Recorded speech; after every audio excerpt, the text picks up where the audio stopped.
Good morning, everyone. My name is Owen Stewart. Welcome to the Timberwolves 7th Annual Legacy Breakfast.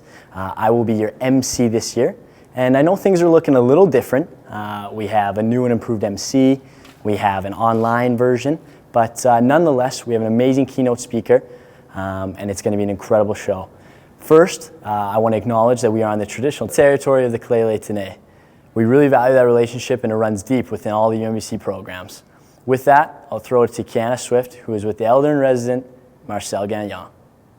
Thank you, Owen, and good morning, everybody. My name is Kiana Swift, and I play for the UNBC women's soccer team. And I'm happy today to be joined by Marcel Gagnon, and I'm hoping today that you can give us a traditional welcoming. I sure can give you a traditional welcome. Can I tell a little story before we get to that part? Yes, please. I just want to say how honored I am to be asked again as a representative from the Lheidli T'enneh people and new counselor for the band.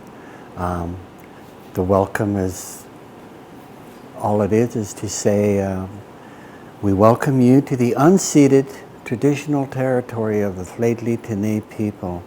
On behalf of my ancestors, my elders, the membership, and Chief and Council, we welcome you all here, and thank you for being here. Thank you, Marcel. That was excellent. And now back to you, Owen. Go Timberwolves. Good stuff, Kiana. I know it's tough with the mic there. That's awesome work. Thanks again to Marcel Gagnon again. The words mean so much.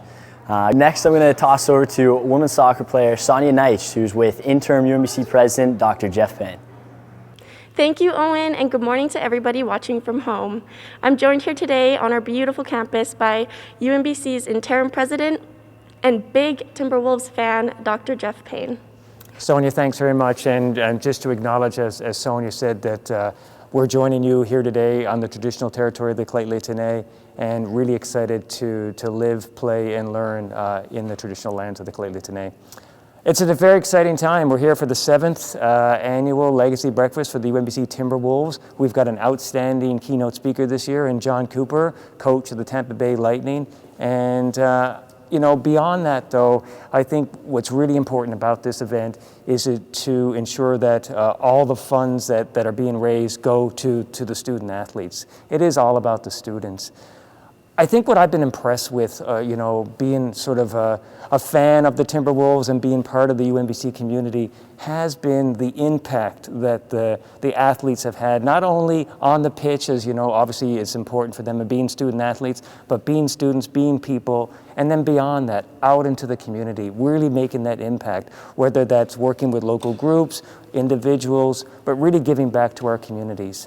I do feel, being a Timberwolf obviously is super important, and what's really going to move beyond that, though, is the lessons learned, the opportunities they've had while here at UNBC, and being a student athlete will transform as they become part of the next generation of thought leaders. And I couldn't be prouder. Being an athlete myself, much removed as I crest above 50. In terms of the things I used to do when I was, the age of the Timberwolves and that. But it's really exciting to cheer you on and be inspired, proud to see what you do on the pitch and off the pitch, and really making a difference. Truly are outstanding ambassadors for UNBC. So thrilled to be a part again of the Legacy Breakfast this year. Sorry that we're doing it virtually. Given we're still in COVID-19 pandemic. I do hope next year that we'll be face-to-face and back to some sense of normal, but it's an exciting event, so important for our athletes, so important for the funds that we're going to raise today, give back to our student athletes, and be a big part of your lives and the communities in which you interact with. So thanks very much. Back to you, Sonia. Thank you, and thank you for that welcome and your continued support. Back to you, Owen. Thank you, Dr. Payne. Massive news now, everyone. UNBC will be donating and matching every cent that's earned today for scholarships and bursaries. So thank you again for all the support. Now tossing over to good buddy and teammate Alex Nielsen, who's with Laurelyn Murdoch, Athletic Director of UNBC. Thanks, Owen. What a morning so far. we really wouldn't be all huddled around our computers today if it wasn't for the incredible work of Miss Laurelyn Murdoch, our athletic director. I know Laurelyn would like to really welcome everyone today. Thank you, and good morning, Alex. Thank you all for joining us today for this special event. This event recognizes the importance of scholarships and bursaries for our student athletes like Alex here, who's joining us this morning. Being a virtual event was a little bit different this year, and from the planning perspective, I have to give a big shout out to Rich Abney. His dedication to working on this project went above and beyond, and without him and the help of the Tampa Bay staff, we wouldn't be here this morning. It would never have come to fruition. So thank you very much, Rich, and to all the student athletes. It's important to recognize today that the access to scholarships and bursaries allows our student athletes to focus on their studies while training and competing in the best amateur league in the country.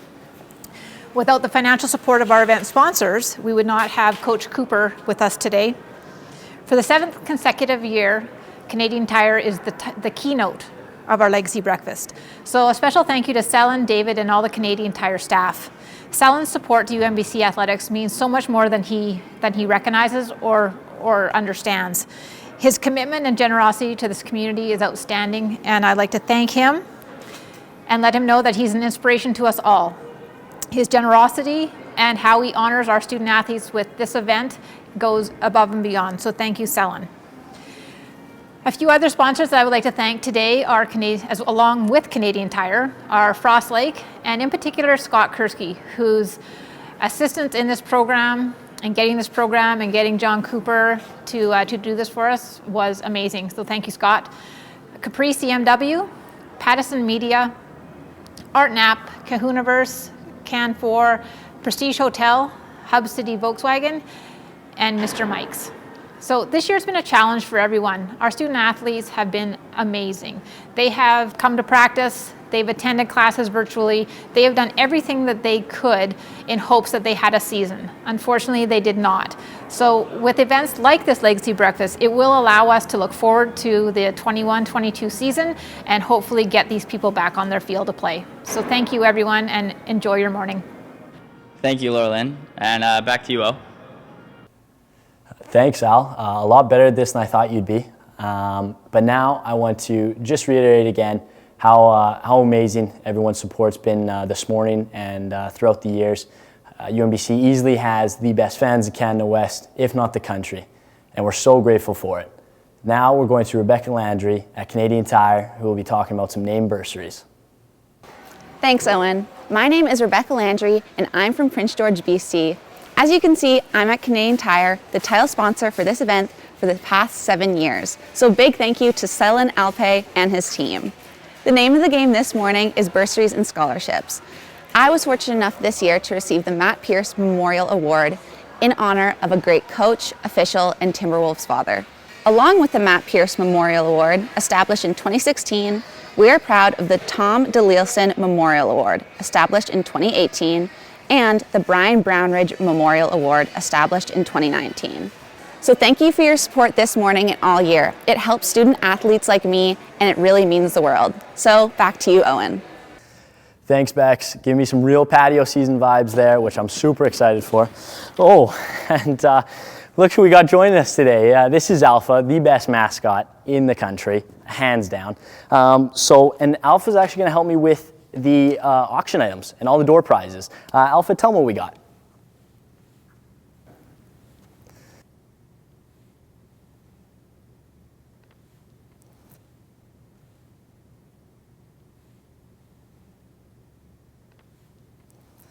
Okay, thanks, Alpha. I guess I'll read out the door prizes.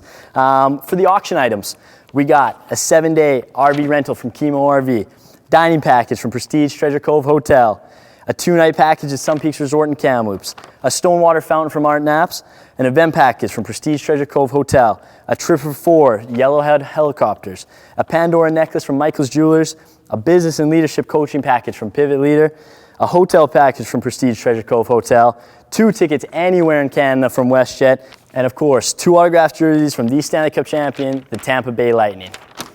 For details on how to bid, follow the link down below, and that'll have all the info you need to donate and get in on these prizes. Now, following along, going to toss it over to Tyrell Lang, who's standing by at the Northern Sports Center. Thanks, Owen, and good morning, everyone. I'm Tyrell Lang, and I'm here at the Northern Sports Center, standing in front of the Timberwolves' brand new Wall of Honor. Over the past 22 years, there have been some incredible athletes to don the green and gold, and this is our way of recognizing some of our all-time greats. In the past year, there have been 15 inductees, and we were thrilled to give them the call and tell them the big news. It just brings me such joy to talk about that time and my years at UMBC. Truly, some of my best times. That's fantastic. Thank you so much for recognizing that. And I'm usually a talkative guy, but right now I can't really put words together. As you can tell, I'm a bit caught back by your call. I never thought there's tons of girls that deserve it, so I'm really appreciative of you actually giving it to me. So thank you. It feels like a long time ago now, but it's cool. It's cool to get that recognition. So thank you for the call. Thank you so much. I don't know what to say. I really appreciate that. My heart's just beating right now. That's awesome. I feel like I couldn't have done it without the team that was behind me. Soccer's a team sport, and also without Brad and Sonny, the coaches, they created the winning culture we needed to go as far as we did. I am. That's really neat. Thank you. And also really special that you get to make those calls. Wow, I did. I don't know what to say. That's a huge honor. Thank you so much. That's incredible. It wasn't just me, because it was all the support that I received, that helped me to get to the point that we are today. Wow! Mama, I made it! Thank you so much. Woo! Thank you. My mom's crying. I think UMBC was a good place for me at that time, so and having you as my coach, I think, helped me get over some of the bubbles, so very much appreciated. I have nothing else to say. I'm glad and I'm honored that you put me there. It's a big honor for me to be in this building, and I hope more of my teammates will make it. Without you guys, I don't think I would have been able to do that. So, wow, thank you. I can't believe it. I'm like shaking. I'm shaky. I can't believe that. To see all of the other folks that have been recognized on the wall so far, I'm joining incredible company. I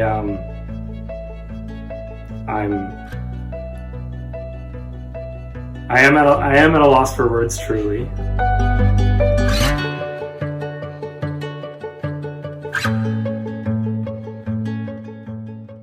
We hope you come down to check out the Wall of Honor. One of the inductees, Zane Robinson, is here today, and we're very excited to have him. Zane? Hi, I've been asked to speak about my experiences at UMBC. I've had the privilege of being a student athlete, a coach, a university administrator, and now a fan. And I've also been a part of university programs across the country.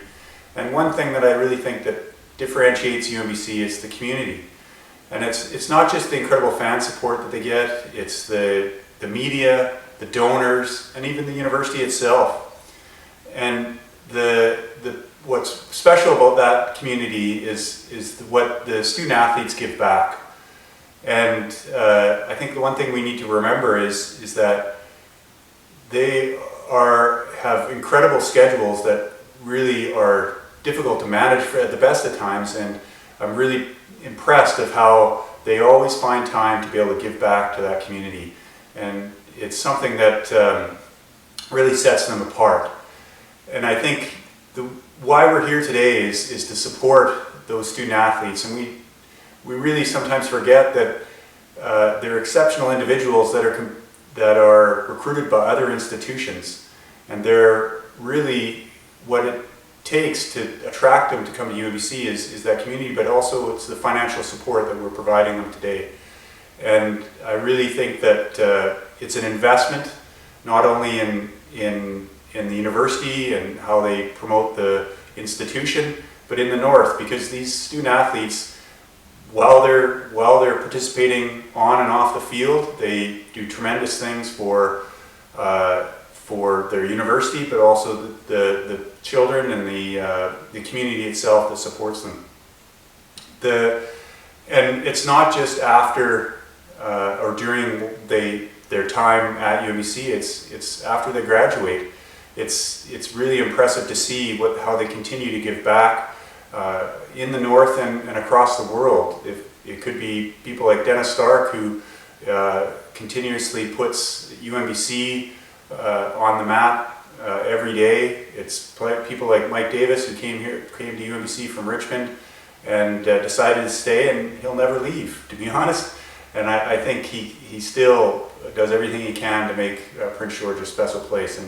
And it's also players like Katie Danino and Inderveer Gill who inspire incredible amounts of people every day, and the things that they do on and off the court. So I think we really need to remember that it's that investment that just keeps giving back. And I'm really proud to be able to speak to you today about that and about how I really think that we've come a long way since the inception, and it's really looking forward to seeing how it grows in the years to come. So thank you, and I hope you enjoy the day. Thanks so much, Zane. Credit to you again. A well-deserved recognition on the Timberwolves Wall of Honor. And now, the moment you've all been waiting for. We have joining us all the way from Florida, now Stanley Cup champion, and of course, a Northern BC product, one of the winningest coaches in NHL history, and it is our pleasure to welcome Coach Jon Cooper. Hi everyone, this is Jon Cooper, head coach of your Stanley Cup champion Tampa Bay Lightning, and I want to welcome you to the Timberwolves Legacy Breakfast. Look, come on, are you guys supposed to clap right here, or are you clapping? All right, let's bring it up, come on. Raise it, raise it. Anyway, thanks for having me. Really excited to be here. I never thought growing up I'd be ever in a position to be doing something like this. But giving back to a city, a university, area that's truly had a massive impact on my life, I couldn't be more excited to do it. And so I'm going to spend a little time with you this morning. So hopefully you've had a few cups of coffee, maybe get that bathroom break. Hopefully you got it in, or real quickie right now. And I'll give you a little tour and see what happens from here. Right now, actually, we're about to step into my office at Amalie Arena, home of the Bolts. So come on in, show you, take you for a little quick tour. Not much, because the office is kind of small, but it's over the years I've amassed a few things. Gabe is behind the camera right here. You're gonna say hi to Gabe. I've been really fortunate. Team North America back in 2016, I got to be a part of that. I don't know if you can zoom in here. That was Nathan McKinnon's big goal, overtime goal in versus Sweden. I don't know if anybody remembers that, but that was, I had a front row seat for that. It was amazing. When I was a coach in the American League, I coached the All-Star game back in 2013, which was a fantastic event. It's great. Some of the players in this All-Star game are playing today. Tyler Johnson, Jonathan Marchessault, I think Robin Lehner's the goalie, is playing in Vegas right now. There's a whole ton of guys in this All-Star game that are playing in the NHL right now, so it's really cool to be a part of some of those events. Over here, I was very fortunate to be able to coach 2 All-Star games, one of which was in San Jose, and then another, the one that was in Tampa back in 2018. There's my little guy, Johnny. We were on the bench together, and that got caught on the Jumbotron. It's actually one of my favorite pictures. Back in 2017, I coached, very fortunate to represent Canada and coach in the World Championships. I always like to say we never lost a game in the World Championships, but we lost a shootout. And we ended up getting silver because we lost the shootout in the final. One of my, obviously, the shining moment in Crown Jewel, This happened in September of 2020 when we won the Stanley Cup. Obviously, that was when the clock hit 0, and it was a big time event. And one of my daughter's favorite T-shirts, right here. No word of a lie. That was not sent to me. That's my daughter wears that all the time. So you're well represented here in Tampa. Pretty cool. So this is where most of the business gets done for me, where I have to sit back. Usually I'm in a good mood when I'm sitting here. Some nights not so much, but it's a long season, and this is kind of where I just gather my thoughts and be away from everything. Actually, I forgot to show you one more thing. Sorry. The World Cup. That was the captain of every player in the World Cup and a signed puck by them. So that was one of the coolest keepsakes I've had, was coming out of the World Cup. So anyway, I want to talk to you guys a little bit just about me growing up in Prince George. My father, Robert, and my mom, Christine, gosh, they moved to Prince George in 1964. And I'm not going to date myself, but I was born a few years later. And believe it or not, they built a house in the Spruceland district in 1964, and my dad's still there today. So that's just how much pride and joy that Prince George brought to our family, and long enough that my parents stayed till this day.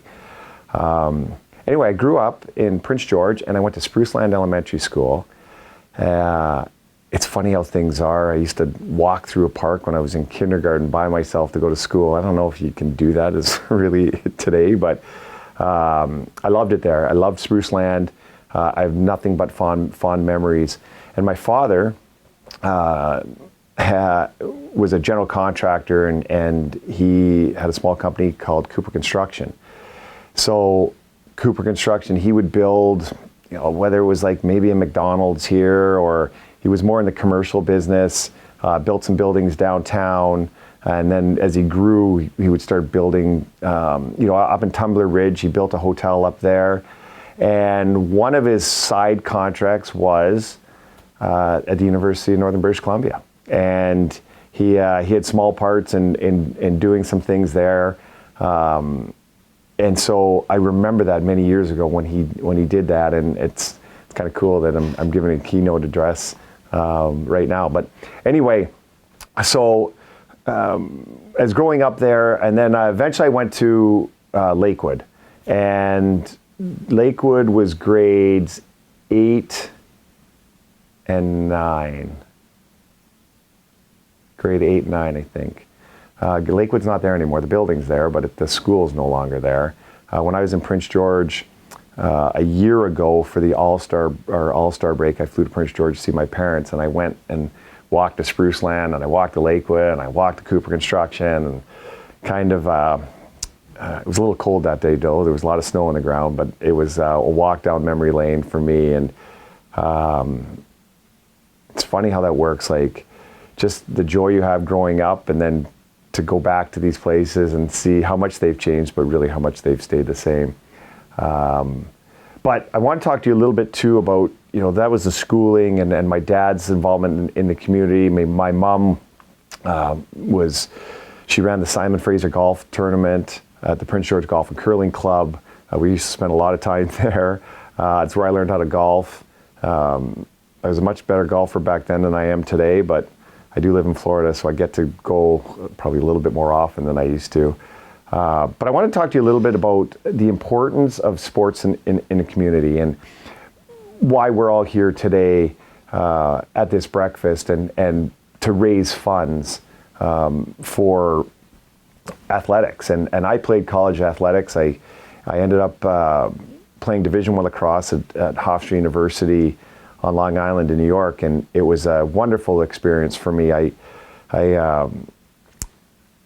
attribute a lot of that to what happened to me in Prince George. I played minor lacrosse when I started when I was 6 years old. I remember when my mom took me to our first lacrosse game or lacrosse practice, and it was box lacrosse, of course.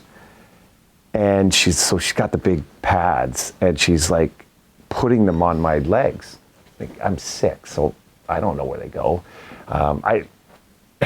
She's putting them on, and this nice gentleman came over, and she's like, "Ma'am, do you need help?" And my mom was the greatest and stubborn. She's like, no, I'm good. I got this. And he's like, okay, but you know you're putting the pads that go on the arms on his legs. And she's like, oh.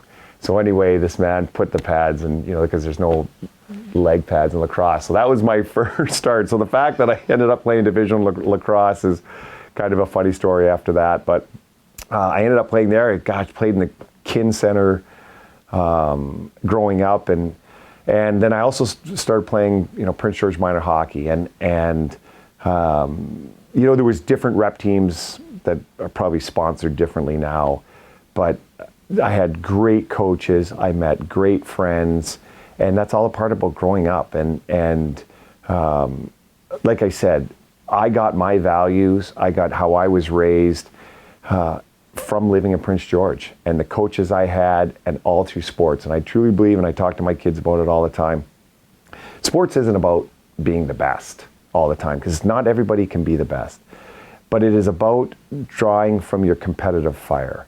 It's about pulling in yourself how you can push yourself to be the best.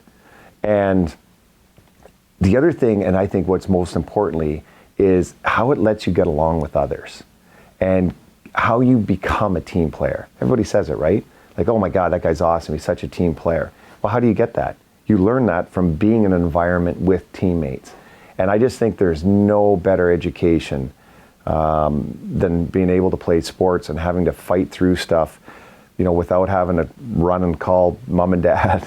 You have to figure things out for yourself, you have to compete for yourself, and you need to help other teammates. And for me, I found that in Prince George, and especially in hockey and lacrosse growing up there, which, as I said, when I went to Lakewoods in grade 8 and 9, I eventually left and went to Athol Murray College in Notre Dame in Wilcox, Saskatchewan, and that's when I was chasing my hockey dream. And even back then, I told my parents all the time, it's like, I'm going to get my name on the Stanley Cup. From when I was 10 years old, watching Hockey Night in Canada at 5 o'clock on a Saturday night. And I'd walk downstairs and start smoking pucks into the dryer. And but I always thought I was going to do it as a player. I didn't realize I was going to be fortunate enough to do it as a coach.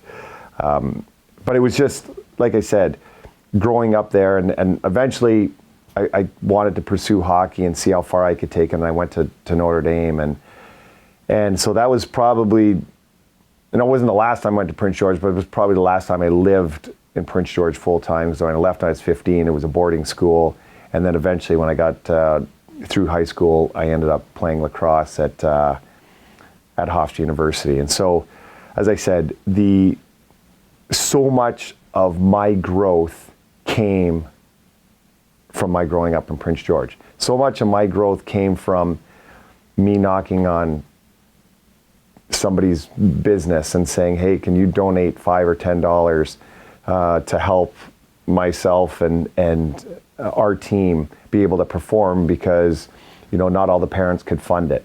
And in a roundabout way, that's what we're doing here today. We're trying to raise money so others like myself and the people that the youth of today can follow in footsteps through these programs at the university that are funded by people like us. And so I think back to those days, and you never turn away a kid when he comes to your door saying, hey, dude, do you have $20 to sponsor my football team? I'm a sucker for it because it helped me growing up, and it's just things, to pay it forward and do things for those that have helped you along the way. Anyway, a little bit about me. I was gonna maybe take you guys for a little rant around the room. The players aren't here right now. We're kind of, it's early, and a little earlier for you in the 3 hours than it is for us a little before noon. But I'll take you for a little show, and can't show you the whole room, but I'll give you a little sneak peek into where our players dress and how they go to our arena. So let's go. Gabe, can you handle this? Camera getting heavy on your head? So this right here is, there's a gym and stuff behind there, but it's kind of closed off right now. But this is how I will take you to our locker room in a sec, but this is how we get to our arena. So when I first came in the March of 2013, I basically changed all this. I wanted a lot. I'm a big believer in history and who came before us and recognizing. And there's Phil Esposito, who started our team. Here's Roman Hammerlick, who was our first ever draft pick. And if you remember, Marty St. Louis' big overtime goal in Game 6 in 04. And this is an ode to the 04 Stanley Cup champions. And just the teams that, Terry Crisp, the first coach. And so I have our players understand, like, this is who led us, who before we came, these are the people that paved the way. And so then we go out these doors, and then we come to the present. And the players will come right through here. Obviously a great picture when we won the Stanley Cup, sitting at center ice in Edmonton. And then all these pictures, all the way through here, all the game-winning goals of the series, except for there's the goal of Stammer when he, played at his 2 minutes and 47 seconds, and then Cirelli's overtime winner, points game winner against Dallas, and so on. It's kind of covered by a canopy right now, but it's that's how we go out, and then we step onto the ice. But right now there's no ice in because Canada's beloved Toronto Raptors are playing in Tampa. And so they have our arena right now. And so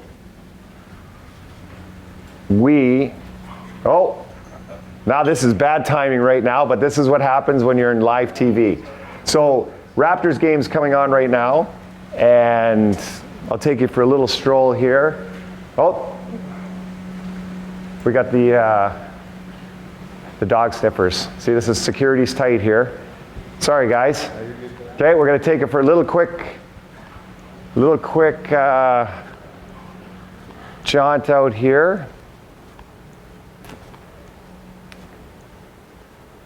So it is the home of the Bolts, but it's also home of the Raptors this year, and they're all set up for a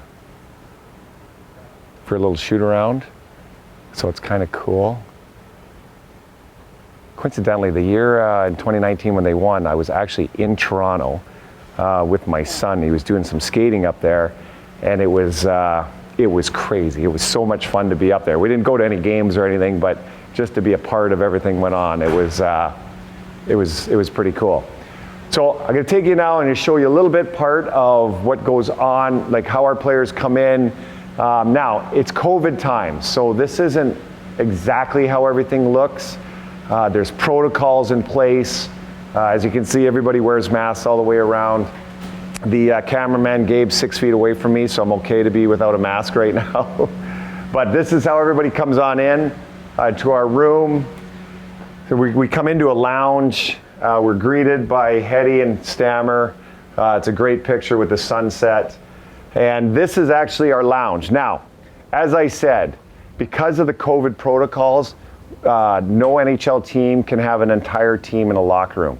So it's been a difficult year because we have to have 2 locker rooms. So half our team is in our makeshift lounge. Normally, this is a full kitchen for our players. There's TVs up, there's cool pictures, there's a lounge.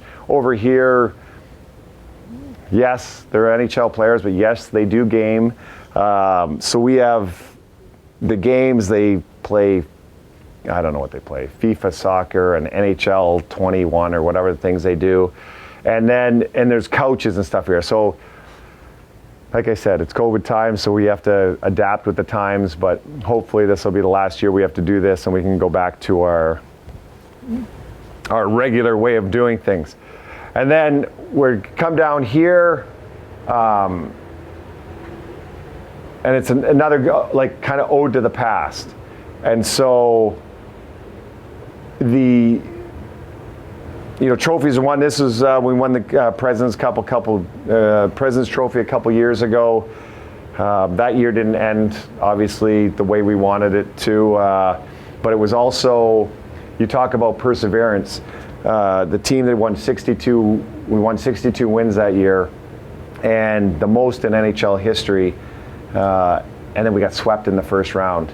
Talk about crushing, devastating, what have you. But we came back, and I think I'm a believer, sometimes you have to fail to succeed. And it is tough, and it's tough to go through it, and you don't want to feel that way, and you don't want to sit here and say, oh yeah, I've got to fail to succeed, but it does make you stronger. And because of what happened there, that's what happened the next year. And like I said, I get emotional just even thinking about that journey to get here. And we've won the Prince of Wales Trophy 3 times back in 2015. I'll show you something there, and then obviously last year. This is the 04 team that won. They won the Stanley Cup. And then I like to put pictures. I don't like to have pictures of individual stuff. I like it to be meaningful and something that is a memory for us. And this was back in 2015 when we went to the Stanley Cup final. This was Game 7 against Detroit. Braden Coburn scored the go-ahead goal in the third period, and we ended up getting an empty netter to win 2-0, and we won Game 7, and that kind of catapulted us. We were actually down 3-2. We had to win Game 6 in Detroit, and then we came back and won Game 7 at home. This one here, we played Montreal. We jumped out to 2-0 series lead, and this was, I think, Game 3, where Tyler Johnson scored with 1 second left in the game to win it. And we went up 3-0. We eventually lost the next 2 games, and then we beat them out in Game 6. Then we went to the conference finals in Madison Square Garden. And for hockey fans, hopefully that some of you have followed us, those are the triplets. And it was Tyler Johnson, Ondrej Palat, Nikita Kucherov, who are all still with us today. Henrik Lundqvist had never lost a Game 7 in Madison Square Garden. I think it was 6 or 7-0. And that was the second goal we scored, and we ended up winning that game 2-0, and it brought us to the Stanley Cup Finals, which that didn't turn out the way we wanted it, but this was the opening goal scored in the finals by Alex Killorn, and we eventually succumbed to the Blackhawks in 6 games. But again, stuff that was a learning experience for us, just like our President's Trophy year. So, and it just goes all the way down. Like there's just pictures of everything, that memories of the past, our stick rack. Usually this is kind of a busy hallway, but this is where it all happens in here. Now, you're not going to get the entire full effect because gear's drying, but give you a little bit of a look-see in what happens in the Lightning locker room. There are fans in here now because a lot of the stuff is drying for our game, but this is where it all happens. And I like these rooms that, a lot of the rooms are circular. Ours is kind of a horseshoe shape. But you want everybody, I like when the players are looking at each other. I like when the players all don't have to move their stance and they can see me. And the other thing is too, as you saw, my office was black. You can see the locker room's black. I paint everything black. There's many reasons for it, but part of it encloses a room. And so when you paint everything black, it makes everything feel a little bit more enclosed together. Plus, to be honest, it's badass. So I always think when you got that going on for you, you're already up 1-0. Anyway, a lot of the guys here, these are our 3rd jerseys. And in our next game, we're going to be wearing them. So they're actually sitting out now. Braden Point, I think might be the player that lives the closest to Prince George. So he's just across the border in Alberta. So he's probably our closest our closest guy. So I will sit in his seat for a couple seconds. Lots of stuff has gone on in this room. The Stanley Cup was handed out here. We didn't win the Stanley, or an Oak 4 was handed out here.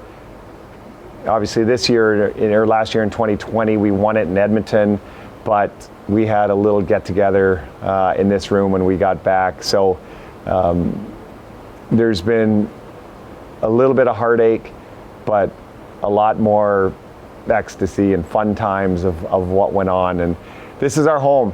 I'm in this room and my office more than any time I'm in my actual home with my family. And to have success, you need to have a team. And it's not about getting the best players. It helps to have really good players, but it's about your synergy. And it's synergy on a coaching staff, it's synergy in your room, it's guys that have each other's backs. And you give me a bunch of guys that are gonna work their tails off for you and go through a wall for their teammates, and I'll give you a team that's probably gonna go far, regardless of their talent level. And we've had a wonderful mix of both, some unbelievably talented players, but in the end, they were all just gamers and they played for each other. And that's how you win championships, is that selfless attitude and that team first mentality. And that's something we've carried on, and it came through in flying colors when we won the Stanley Cup, of the selfless acts, the players they gave up to be able to accomplish their goal. It's tough, I'll tell you, to spend 65 straight days in a hotel where you can't leave. The food's brought in. It's not like you can go to a restaurant. It's not like you can go outside and go for a run. You can't walk down the street and go to a convenience store. You couldn't do any of that.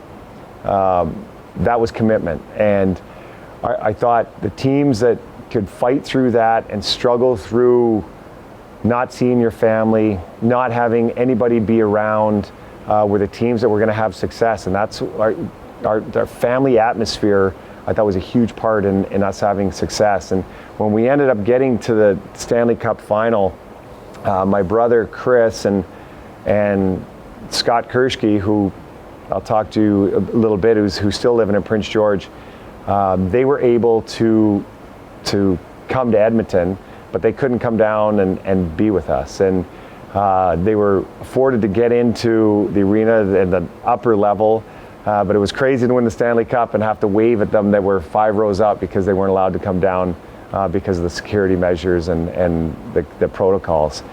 But it was so great to have them and at least be able to share somewhat of the experience with them. Thank goodness that we've got technology the way we have, because FaceTiming my family at center ice was one of the coolest feelings, and everybody's crying and I'm crying, and it just, it was so cool. But anyway, it was, I hope I didn't bore you guys to death with what gone on. I just can't thank everybody in Prince George enough for being a part of a town that molded me into somebody who I am today, and extremely proud to say I'm from Prince George. And I just hope everybody that is in the room watching this, I hope you enjoyed this. I hope you took some sort of a message of how teams have success. And a big part of it is the team first, the selfless acts, and understanding that when you go through a wall for your teammates, magical things can happen. And it happened for us. And I hope that moving forward for those around the Timberwolves organization, recruit players that have that belief. Because when you have that belief, magical things can happen. And from understanding that you guys are a small conference and you lead the attendance in most sports, like, that's community involvement. That is team first. And on that note, I'm gonna send a check for $1,000 from myself. I spoke to my father today. He's going to match my $1,000. And I spoke to Scott Kershke today, who is an extremely close family friend and tied to the university. He's going to match it with $1,000. So hopefully that kicks off something wonderful today for you guys. And again, thank you so much for having me. And hopefully see you in another run to the Stanley Cup here in 2021. Amazing. Thanks, Coach Cooper.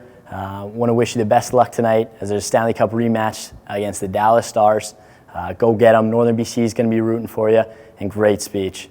So as our morning comes to a close, I just want to again reiterate, with every dollar raised here this morning, again, it goes to scholarships and bursaries for the student athletes, and your support is so valued. To conclude, I just want to say thank you so much. As MC of the 7th Annual Legacy Breakfast, it's been an unbelievable honor, and I leave you today with a video from our Timberwolves athletes. Thanks again.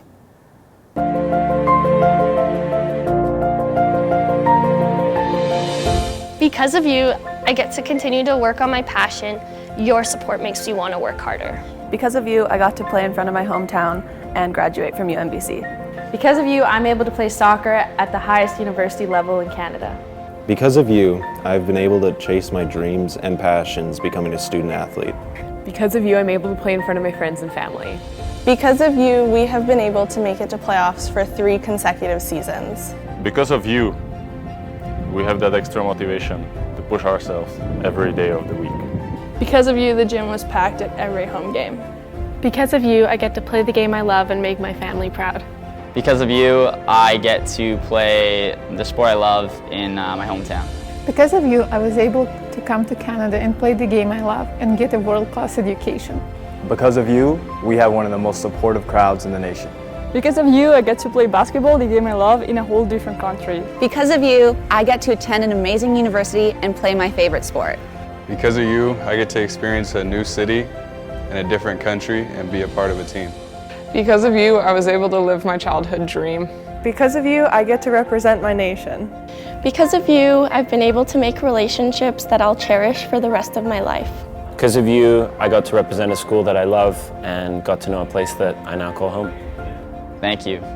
Thank you so much. Thank you. Thank you so much. Thank you. Thank you. Thank you so much. Thank you. Sincerely, thank you. Thank you. Thank you. Thank you so much. Thank you. Thank you. Thank you. Thank you so much. Thank you. Thank you. From the bottom of my heart, thank you guys so much.